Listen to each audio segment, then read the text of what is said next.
मुझे एक्चुअली पता नहीं चल रहा कि कहाँ से मैं शुरुआत करूँ इस चीज़ का। मैं ग्रेजुएट हो चुका हूँ।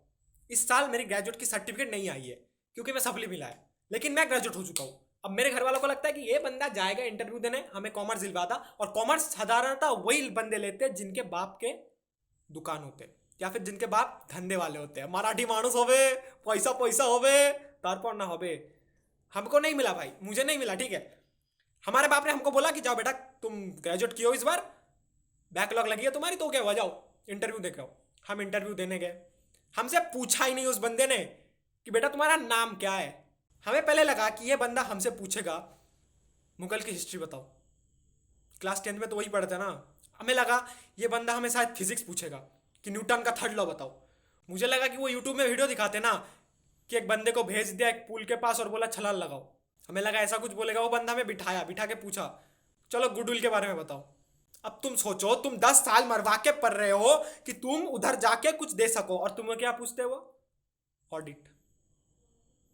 आई कसम, मेरे साथ एक अगर डायनासोर होता तो मैं उसको फेंक के मारता उसके ऊपर।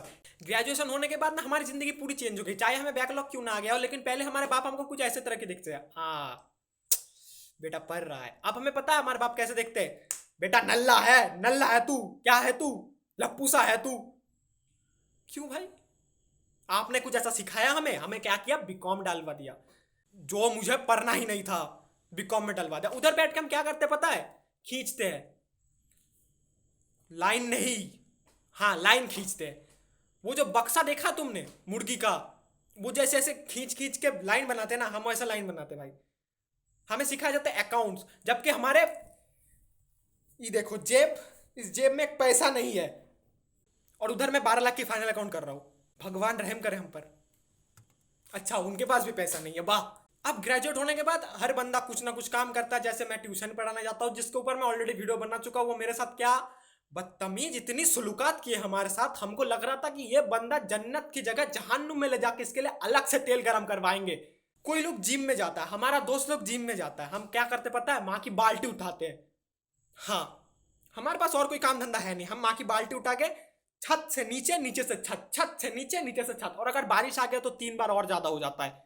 अब हर एक पर्सन जो ग्रेजुएट कर चुका है, उनके जिंदगी में सिर्फ एक चीज और कॉमन रह जाती है, वो है आगे की पढ़ाई, स्टडी। हमें तो बैकलॉग लगी, हमारी छोड़ दो। जो लोग सोच रहे हैं कि भाई एमबीए करेंगे, एमकॉम करेंगे, या फिर भाई कुछ और कर लेंगे, तो देखो भाई का कोई मन नहीं है।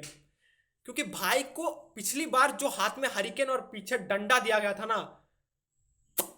पौधे बांस और हरिकेन दिए ना, उसका स्वाद मैं आज तक नहीं भूला। तो मैं नहीं करूंगा। खैर मैं घर वालों के ऐसे नहीं बोल सकता कि मुझे नहीं करना। अगर वो जोर जबरदस्ती करेंगे तो करना होगा, क्योंकि वक्त मिलेगा। और हमें बैठ के खाने में बहुत मजा आता है, सच बता रहे तुमको। इसीलिए तो आज तक इंडिया में बुफे सिस्टम नहीं चला, बैठ के खाया। अब हमारे साथ कुछ दोस्त पढ़ते थे जो लोग जिम जाते हैं, हम नहीं जा पाते क्योंकि हमारे बाप के पास पैसा नहीं है, धन की कमी है, धन। और हमारी जेब के पास तन की कमी है ही ना, हम पे तो है ही ना। उस दिन हमारे साथ एक और कांड हो गया। उस दिन हमने अपने अब्बू से पूछ लिया, बाप से पूछ लिया बे कि पापा पैसे दे दो। हमारे बाप पहले कुछ इस प्रकार बोलते थे, तुम मेरे जिगर के कलेजे के टुकड़े हो, मैं तुम्हें पैसा क्या, तुम मेरी जिंदगी रख सकते हो। उस रात जब मैंने पैसा मांगा तब मेरे बाप ने कुछ ऐसी हरकतें की, नहीं दूंगा, क्या कर लेगा तू, निकल यहां से, काम करके खा।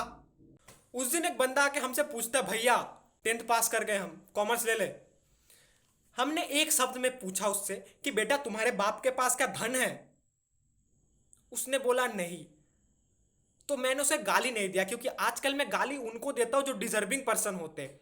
ग्रेजुएट होने के बाद सभी के हाथ में एक मूल्य वस्तु रहती है जिसका नाम है जीएफ। हमारे पास नहीं है भाई। कॉमर्स वाले हैं ना, हम प्रॉफिट और लॉस में इतना खो जाता है कि उसकी खुशी का ध्यान ही नहीं रख पाते। इसीलिए ओयो पे जाने के लिए तो पैसा लगता है ना, और वो हम नहीं देते क्योंकि हमें लगता है ये तो साला डेफिसिट हो जाएगा यार, इससे अच्छा शादी के बाद ही कर लेंगे।